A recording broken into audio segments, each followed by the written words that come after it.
అందరికీ నమస్కారం. మన ఈనాటి విశ్లేషణకు స్వాగతం. ఈరోజు మనం రాయలసీమకు చెందిన వీరన్న అనే ఒక యువకుడి జీవిత ప్రయాణాన్ని, అసలు ఆ కథ వెనుక ఉన్న ఎంతో లోతైన జీవిత సత్యాలను మాట్లాడుకోబోతున్నాం. స్వయం కృషితో మన తలరాతను మనమే ఎలా మార్చుకోవచ్చు అనేదానికి ఇదొక అద్భుతమైన ఉదాహరణ అన్నమాట. సో, ఇక అస్సలు ఆలస్యం చేయకుండా నేరుగా ఈ కథలోకి వెళ్ళిపోదాం. ఇప్పుడు మన ముందున్న ఒక అతి పెద్ద ప్రశ్నను చూద్దాం. ఇది కేవలం వీరన్న జీవితానికే కాదు, మనందరి జీవితాలకు సంబంధించిన ఒక ముఖ్యమైన ప్రశ్న. సాధారణంగా సమాజం లేదా మన చుట్టూ ఉన్నవాళ్లు మనకోసం ఒక దారిని ఫిక్స్ చేస్తారు కదా, ఆ దారిలోనే సేఫ్గా నడిచిపోవాలా, లేక ఏమైనా సరే, ఎంత రిస్క్ అయినా సరే మనకంటూ ఒక కొత్త దారిని సృష్టించుకోవాలా? వీరన్న ప్రయాణం అసలీ ప్రశ్నకు ఎలాంటి సమాధానం ఇచ్చిందో ఇప్పుడు చూద్దాం. మొదటిగా వీరన్న జీవితంలోని కలలు, కష్టాలు. అతని కథ రాయలసీమలోని ఒక మారుమూల చిన్న గ్రామంలో మొదలవుతుంది. అసలక్కడ పరిస్థితులు ఎలా ఉండేవి, అతని కష్టాలు ఏ స్థాయిలో ఉండేవో చూస్తే, నిజంగా చెప్పాలంటే వీరన్న చిన్ననాటి పరిస్థితులు వింటే ఎవరికైనా కన్నీళ్లొస్తాయి. వాళ్ల నాన్నగారేమో రోజువారీ కూలి, తల్లి ఇళ్లలో పనులు చేసేది. ఇంట్లో కనీసం 3 పూటలా కడుపునిండా భోజనం దొరికే పరిస్థితి కూడా లేదు.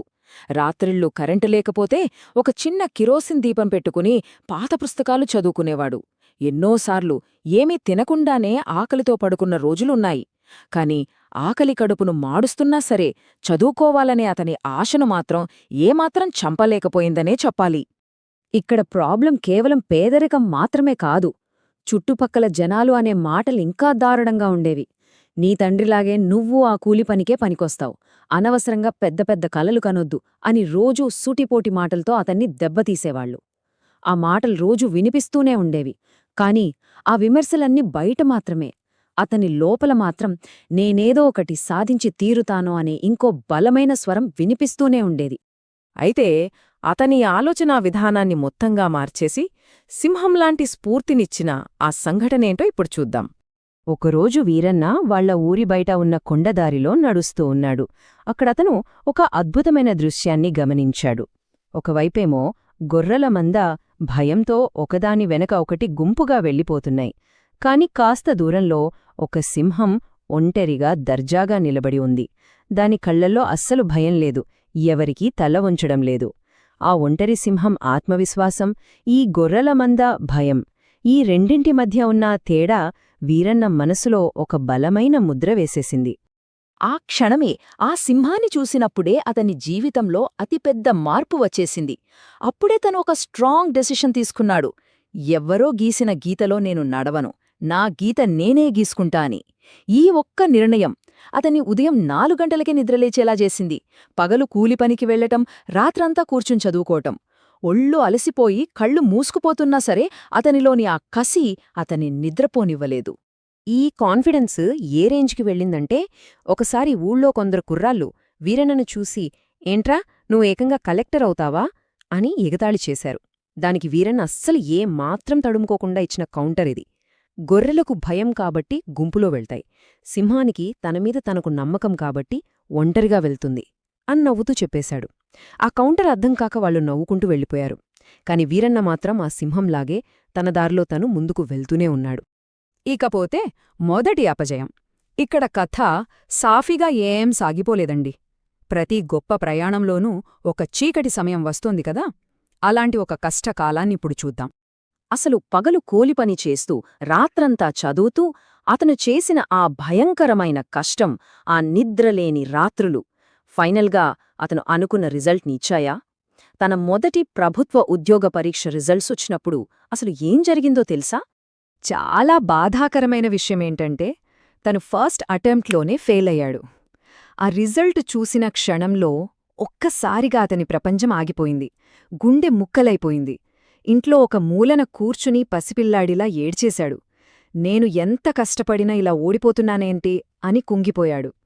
నిజంగా అది అతని ఆత్మవిశ్వాసాన్ని పూర్తిగా దెబ్బతీసిన క్షణమని చెప్పొచ్చు. అయితే సరిగ్గా ఆ చీకటి సమయంలోనే తల్లి ఇచ్చిన ధైర్యం అతని జీవితాన్ని మళ్లీ నిలబెట్టింది. ఆ ఇన్స్పిరేషన్ ఎక్కడ్నుంచొచ్చిందంటే, ఆ సమయంలో కూలిపోయిన తన కొడుకు చేతిని పట్టుకుని ఆ తల్లి చెప్పిన మాటలు వినండి. విత్తనం నేలలో పడిన వెంటనే చెట్టు కాదురా, దానికి సమయం పడుతుంది. నువ్వు పడిపోలేదు, కాస్త ఆగిపోయావు అంతే అని చెప్పింది. ఎంత గొప్ప వాస్తవం కదా! ఓటమి అంటే కింద పడిపోవడం కాదు, గెలుపు కోసం కాస్త ఆగిపోవడం మాత్రమే. ఈ మాటలు వీరన్నలో మళ్లీ ప్రాణం పోశాయి. ఎంత ఎదగాలన్నా కొంత టైం పడుతుంది అనే సత్యాన్ని ఆ తల్లి ఒక చిన్న విత్తనం ద్వారా అతనికి నేర్పించింది. మరుసటి రోజునుంచే వీరన్న మళ్లీ పుస్తకాలు పట్టుకున్నాడు. నెలలు గడిచాయి. ఈసారి ఇంకా ఎక్కువ కసితో కష్టపడ్డాడు. సంవత్సరాలు గడిచిపోయాయి. అతని ఫ్రెండ్స్ అందరికీ పెళ్ళిళ్ళైపోయి చిన్న చిన్న ఉద్యోగాల్లో ఎక్కడో అక్కడ సెటిలైపోయారు. ఊళ్ళో వాళ్లంతా ఇతన్ని చూసి, అయ్యో, వీడేంటి జీవితాన్నిలా నాశనం చేసుకుంటున్నాడు అని జాలిపడటం మొదలుపెట్టారు. కాని వీరన్న ఎక్కడా ఆగలేదు. ప్రపంచం మొత్తం వ్యతిరేకంగా ఉన్నా తన కల మాత్రం తనతోనే ఉందని గట్టిగా నమ్మాడు. ఇక చివరిగా మన గమ్యం మన చేతిలోనే. ఆ నిరంతర పోరాటానికి, ఆ సింహంలాంటి పట్టుదలకు ఎలాంటి ముగింపు దొరికిందో ఇప్పుడు చూద్దాం. ఒకరోజు ఉదయం రిజల్ట్స్ వచ్చాయి. వీరన్న ఏకంగా రాష్ట్రస్థాయిలోనే ఒక అద్భుతమైన ర్యాంక్ కొట్టాడు. అత్యంత ప్రతిష్టాత్మకమైన ఆ ప్రభుత్వ ఉద్యోగాన్ని సాధించాడు. ఈ న్యూస్ ఆ చిన్న గ్రామం మొత్తం క్షణాల్లో దావానలంలా వ్యాపించింది. ఇక్కడ ట్విస్టేంటంటే, నిన్నటి వరకు అతన్ని చూసి నవ్వినవాళ్లే, జాలిపడినవాళ్లే ఆ రోజు అతని ఇంటి ముందు ఆశ్చర్యంతో, ఒక రకమైన సిగ్గుతో నిలబడిపోయారు. ఆ అద్భుత విజయానికి గుర్తుగా ఊరి పెద్దలు సన్మానమేర్పాటు చేసి మాట్లాడమంటే, అప్పుడు స్టేజ్పై నిలబడి వీరన్న సొసైటీ గురించి ఒక అదిరిపోయే విశ్లేషణ చేశాడు. ఎవరైనా సరే కొత్త దారిలో నడుస్తున్నప్పుడు ప్రపంచం మొదట వాళ్లని చూసి నవ్వుతుంది, తర్వాత వాళ్ల కష్టాన్ని చూసి సందేహిస్తుంది.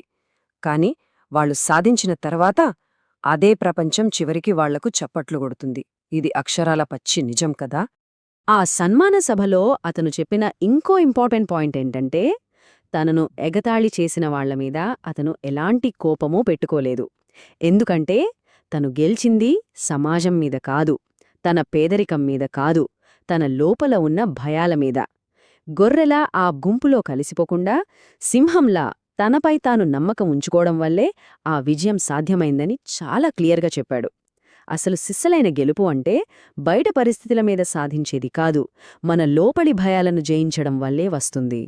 సరే, ఈనాటి మన విశ్లేషణను ఒక అద్భుతమైన వాక్యంతో ముగించేద్దాం. వీరన్న తన జీవితం ద్వారా మనందరికీ నేర్పిన అతిపెద్ద పాఠమిదే.